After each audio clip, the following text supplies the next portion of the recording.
اور آپ کے بعد خلافت کو برحق سمجھتے ہیں۔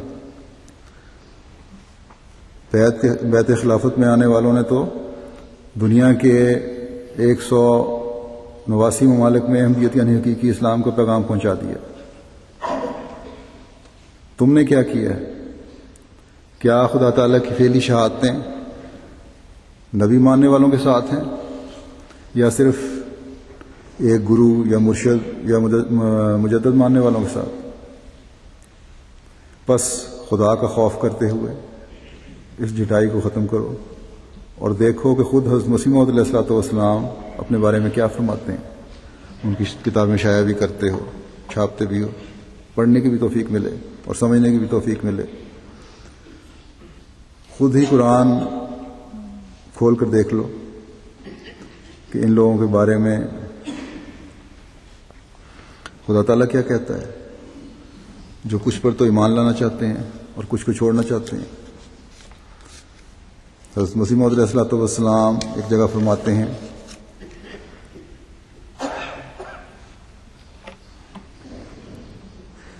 کہ خدا سے خبر پا کر پیش گوئی کرنا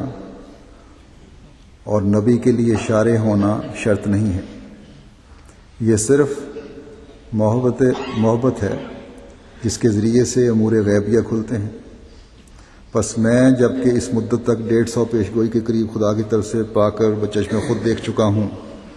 کہ صاف طور پر پوری ہو گئی، تو میں اپنی نسبت نبی یا رسول کے نام سے کیوں کر انکار کر سکتا ہوں؟ اور جب کہ خدا تعالیٰ نے یہ نام میرے رکھے ہیں تو میں کیوں کر رد کروں یا اس کے سوا کسی دوسرے سے ڈروں؟ مجھے اس خدا کی قسم ہے جس نے مجھے بھیجا ہے اور جس پر افتراء کرنا لعنتیوں کا کام ہے، کہ اس نے مسیح موعود بنا کر مجھے بھیجا ہے، اور میں جیسا کہ قرآن شریف کی آیات پر ایمان رکھتا ہوں ایسا ہی بغیر فرق ایک ذرہ کے خدا کی اس کھلی کھلی وحی پر ایمان لاتا ہوں جو مجھے ہوئی، جس کی سچائی اس کے متواتر نشانوں سے مجھ پر کھل گئی ہے،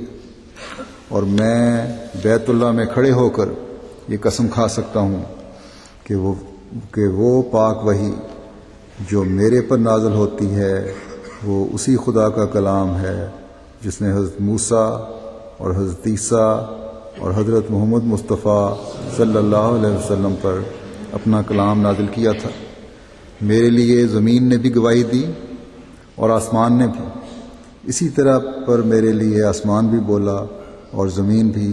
کہ میں خلیفۃ اللہ ہوں، مگر پیشگوئیوں کے مطابق ضرور تھا کہ انکار بھی کیا جاتا، اس لیے جن کے دلوں پر پردے ہیں وہ قبول نہیں کرتے۔ میں جانتا ہوں کہ ضرور خدا میری تائید کرے گا، جیسا کہ وہ ہمیشہ اپنے رسولوں کی تائید کرتا رہا ہے۔ کوئی نہیں جو میرے مقابل پر ٹھہر سکے، کیونکہ خدا کی تائید ان کے ساتھ نہیں، اور جس جگہ میں نے نبوت یا رسالت سے انکار کیا ہے صرف ان معنوں سے کیا ہے کہ میں مستقل طور پر کوئی شریعت لانے والا نہیں ہوں اور نہ میں مستقل طور پر نبی ہوں، مگر ان معنوں سے کہ میں نے اپنے رسول مقتدا سے باطنی فیوز حاصل کر کے اور اپنے لیے اس کا نام پا کر اس کے واسطے سے خدا کی طرف سے علم غیب پایا ہے۔ رسول اور نبی ہوں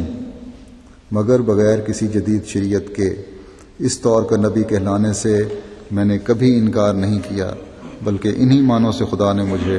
نبی اور رسول کر کے پکارا ہے۔ سو اب بھی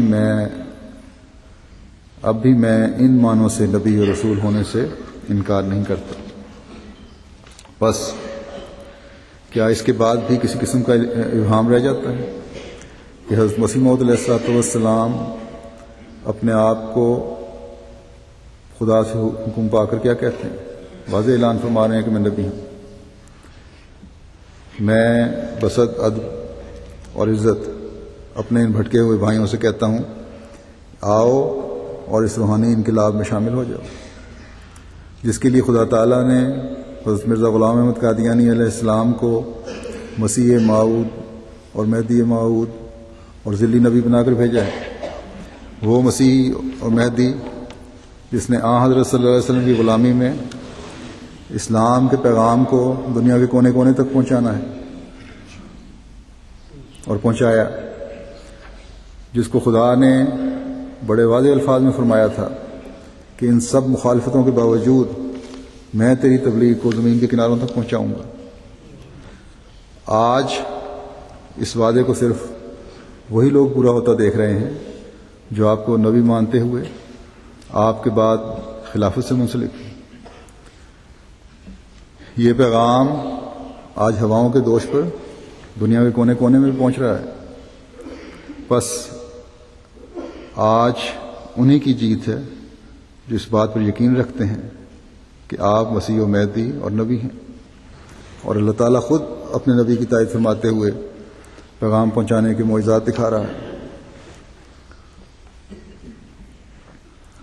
اور دنیا کی کوئی طاقت نہیں جو اس کو روک سکے۔ اور اللہ تعالیٰ نے جو یہ فرمایا کہ میں تیری تبلیغ کو پہنچاؤں گا، اس میں ہمارے لیے ایک یہ پیغام بھی ہے کہ ان کے راستے کی روکیں بھی آئیں گی، مخالفتوں کی آندیاں بھی چلیں گی، دائیں بائیں سے آگ کے شعلے بھی بلند ہوں گے، حکومتیں بھی روکے ڈالنے کی کوشش کریں گی، لیکن میں جو عزیز غالب اور تمام قدرتوں کا مالک خدا ہوں، تمہیں تسلی دیتا ہوں کہ اے مسیح و مہدی، تجھے بھی تسلی دیتا ہوں اور تیرے ماننے والوں کو بھی تسلی دیتا ہوں کہ تو مجھ سے ہے اور میرے پیغام کو پھیلانے کے لیے کوشاں ہے۔ اس لیے میں نے فیصلہ کر لیا ہے کہ میری تائیدات ہمیشہ تیرے ساتھ رہیں گی، اور میں تیری تبلیغ کو زمین کے کناروں تک پہنچاؤں گا۔ ایک جگہ اس تسلی کا اظہار کرتے ہوئے آپ کو الہاماً اللہ تعالیٰ نے فرمایا، لا تخف اننی معک وماشن ما مشیک انت منی بمنزلۃ لا یعلم الخلق وجدتک ما وجدتک انی مہین من اراد اہانتک و انی مہین من اراد اعانتک انت منی و سروں کا سری و انت مرادی و مائی انت وجیہ فی حضرتی اخترتک لنفسی۔ یعنی ترجمہ اس کا یہ ہے کہ خوف نہ کر، میں تیرے ساتھ ہوں اور تیرے ساتھ ساتھ چلتا ہوں۔ تو میرے ہاں وہ منزلت رکھتا ہے جسے مخلوق میں سے کوئی نہیں جانتا۔ میں نے تجھے پایا ہے جو میں نے تجھے پایا ہے۔ جو تیری اہانت چاہے گا میں اسے ذلیل و رسوا کر دوں گا،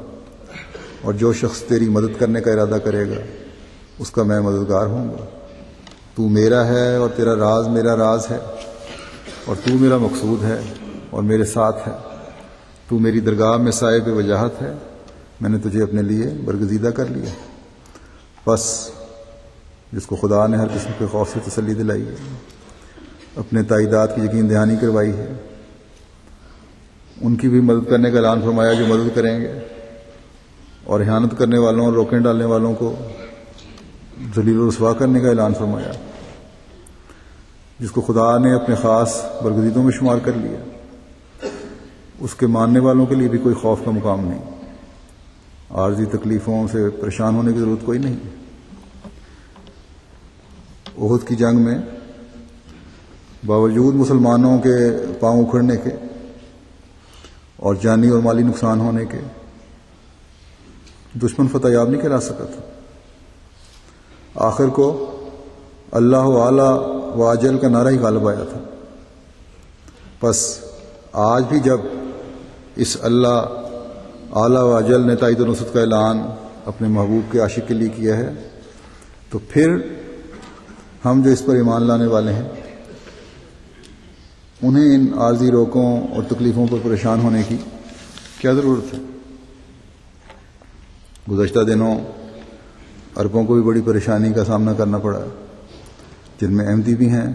اور ہمارے ہمدرد اور اسلام کا درد رکھنے والے عرب بھی ہیں۔ پریشانی یہ اس طرح ہوئی کہ بعض بڑی بڑی عرب حکومتوں نے مولویوں اور عیسائیوں کے خوف اور احمدیت کی ترقی کو دیکھتے ہوئے،